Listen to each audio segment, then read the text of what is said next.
మానవుడు తెచ్చుకున్న సమస్య, దేవుడు తెచ్చినటువంటి పరిష్కారం.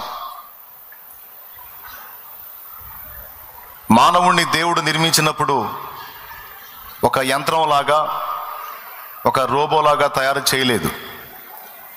మనిషిని దేవుడు నిర్మించినప్పుడు ఆయన స్వరూపమందు ఆయన పోలిక చొప్పున నిర్మించాడని ఆదికాండం 1:26-27 మనకు సాక్ష్యం ఇస్తుంది.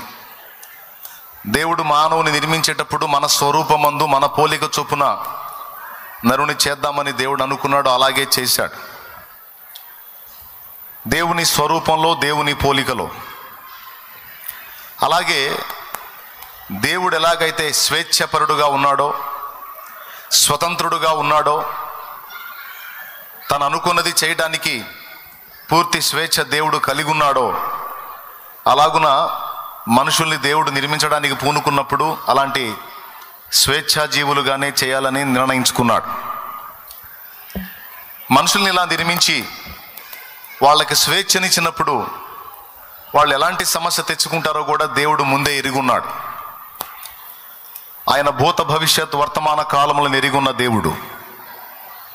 రేపేం జరుగుతుందో మనకు తెలియదు, ఇంకా సేపటికి ఏం జరుగుతుందో మనకు తెలియదు. కానీ దేవునికి నిన్న ఏం జరిగిందో తెలుసు, నేడేం జరుగుతుందో తెలుసు, రేపు ఏం జరగబోతుందో తెలుసు, ఇంకా 10 సంవత్సరాలకి ఏం జరగబోతుందో తెలుసు. ఎందుకంటే ఆయన అన్ని కాలములలో ఉండువాడు. ఆయన మనుషులను నిర్మించకముందే, మనుషులను నిర్మిస్తే వాళ్ళు ఎలాంటి సమస్య తెచ్చుకుంటారో దేవుడు ముందటనే ఎరుగున్నాడు. ఏమిటి ముందుగా వాళ్ళు ఎదుర్కొనేటువంటి సమస్య అంటే దేవుని తీర్పు. దేవుడు అనుగ్రహించినటువంటి స్వేచ్ఛను మనిషి దుర్వినియోగం చేస్తాడని దేవుడికి తెలుసు. మనుషుల్ని చేసినప్పుడు దేవుడు ఎట్లా చేశాడు? రోబోలా చేయలేదు. సొంత చిత్తము, సొంత ఇష్టము, సొంత అభిప్రాయాన్ని నెరవేర్చుకోవడానికి పూర్తి స్వేచ్ఛ కలిగిన వారుగా మానవులను దేవుడు నిర్మించాడనే సంగతి మర్చిపోవద్దు. అలా నిర్మించబడ్డ తర్వాత మనుషులు ఏం చేస్తారో, దేవుని ఉగ్రతకి ఎలా గురవుతారో, దేవుని తీర్పుని ఎలా పొందుకుంటారో కూడా దేవుడు ముందే ఎరుగున్నాడు. తెలుసు దేవునికి. అయితే సమస్య వచ్చిన తర్వాత పరిష్కారాన్ని వెతుక్కుంటాడు మనిషి. సమస్య రాకముందే, సమస్యను ముందే దృష్టించి దానికి పరిష్కారాన్ని సిద్ధపరుస్తాడు దేవుడు. ఇది దేవుని పద్ధతి. ఆరంభం నుంచి కూడా ఆయన పద్ధతి అదే. మనకి మానవ సంబంధమైన మనస్సును బట్టి దేవుణ్ణి ఎరిగి కూడా మనం ఒత్తిడికి గురవుతాం. కానీ నిజంగా మనం దేవుణ్ణి సరిగా ఎరిగి ఉంటే సంగతులన్నీ ముందే దేవుడు ముగించాడని తెలుసుకొని పెను తుఫానులో కూడా విశ్రాంతిని అనుభవించగలుగుతాం. ఘోరమైన ఒత్తిళ్లలో సైతం విశ్రాంతిని అనుభవించగలుగుతాం. ఎందుకంటే దేవుడు పరిష్కరించలేని సమస్య ఏదీ లేదు. లోకంలో వ్యక్తులు అంటారు అన్యులు, 100 కోటి దరిద్రాలకి అనంత కోటి ఉపాయాలని. ఏంటి? 100 కోటి దరిద్రాలకి అనంత కోటి ఉపాయాలని లోకంలో అన్యులు అంటారు. అన్యులకి ఎంత నిరీక్షణ! 100 కోటి దరిద్రాలకి అనంత కోటి ఉపాయాలు అంటే 100 కోట్ల దరిద్రాలు అంటే సమస్యలు ఉంటే వాటికి అనంత కోటి పరిష్కారాలు ఉన్నాయి అంటే లెక్కలేనన్ని పరిష్కారాలు ఉన్నాయని వాళ్ళే ఎంత నిశ్చయితతో ఉన్నారో. నిజంగా అన్యులకి మరి దేన్ని బట్టి ఆ ధైర్యమో నాకు తెలియదు. కానీ క్రీస్తు యేసునందున్న మనకైతే ఖచ్చితంగా అలాంటి ధైర్యం ఉండాలి. ఎందుకంటే 100 కోటి దరిద్రాలు కాదు, 1,000 కోటి దరిద్రాలు ఉన్నా దానికి అనంత కోటి పరిష్కారాలు దేవుడు ముందే సిద్ధపరిచి వదిలేశాడు. ఒకవేళ దేవుడు డీల్ చేయలేని సమస్య ఏదన్నా దేవుడు మనుషులలో కానీ దూతలలో కానీ కనుగొన్నట్లయితే, దేవుడు పరిష్కరించలేని సమస్యలు ఏవైనా, దేవుడు డీల్ చేయలేని సమస్యలు ఏవైనా దేవుడు సృష్టికి పూర్వమే కనుగొన్నట్లయితే ఈ సృష్టి చేయకపోవును. సృష్టి చేయడు. సృష్టి చేయడానికి పూనుకున్నప్పుడే ఆది నుంచి అంతం వరకు మొత్తాన్ని చూసేశాడు. ఎన్ని జనములు వస్తారో, ఎన్ని జాతులు వస్తారో, ఎన్ని కోట్ల మంది ప్రజలు వస్తారో, వాళ్ళు ఎలాంటి వాటిని ఎదుర్కొంటారో, వాళ్ళకన్నీ ఎప్పటికప్పుడు ఎలా సిద్ధపరచాలో, దీని క్లైమాక్స్ ఎలా తీసుకెళ్లాలో, దీనికి ఫినిషింగ్ టచ్ ఎలా ఇవ్వాలో మొత్తం అయిపోయింది. గ్రంథం పూర్తయిందంటే అర్థం కాలేదా మీకు? ఈ గ్రంథంలో మానవుని ఆరంభం, మానవుని గమనం, మానవుని భూమి మీద జీవితం ముగింపుతో సహా 3 చెప్పబడ్డ ఈ గ్రంథంలో. బైబిల్ గ్రంథం గొప్పతనం అదే.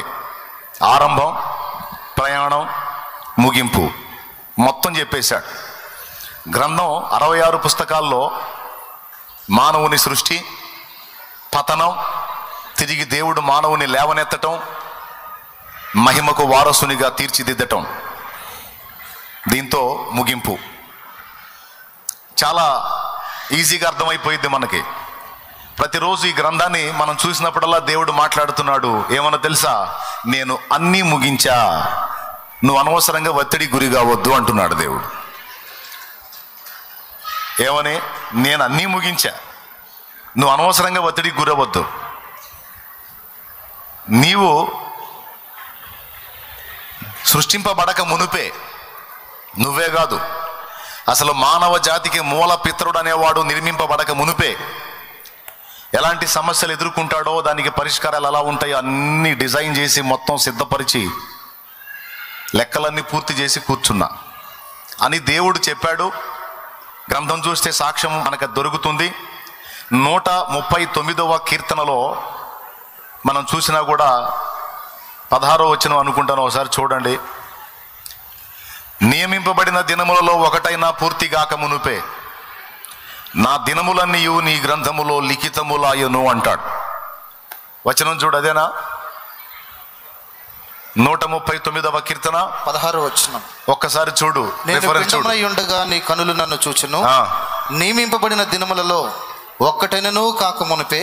అది ఆ మాట గురించి సేవకులు, విశ్వాసులు, పరిచారకులు అన్న భేదం లేకుండా ఇక్కడ కూర్చున్న వాళ్ళందరూ, గ్యాదర్ అయిన వాళ్ళు, లైవ్లో అందుబాటులో ఉన్న వాళ్ళందరూ ఆ మాట మీద దృష్టి పెట్టాలి. నియమింపబడిన దినములలో ఒక్కటైనా పూర్తి కాక మునుపే నా దినములన్నీ నీ గ్రంథములో లిఖితములాయెను. అంటే టోటల్గా మన లైఫ్ మొత్తం రాసేశాడు అంటే దాని అర్థం ఏంటి? మన జీవితాన్ని మొత్తాన్ని చూసేశాడు అని అర్థం. దేవునికి స్తోత్రం కలుగును గాక. ఏమేం చూశాడు దేవుడు? ఏమేం రాశాడు దేవుడు? అసలు ఏమేం చూశాడు, ఏమేమి రాశాడు? నేను చెప్పనా? మన అవసరతలు చూశాడు, రాశాడు. మన విజయాలు చూశాడు, రాశాడు. మన వైఫల్యాలు చూశాడు, రాశాడు. మన దుఃఖాలు చూశాడు, రాశాడు. మన వేదనలు చూశాడు, రాశాడు. మన ఆనందకరమైన ఘట్టాలు చూశాడు, రాశాడు. మన జన్మ గమనం, మన ఫైనల్ డే, దాన్ని కూడా చూశాడు, రాసేశాడు.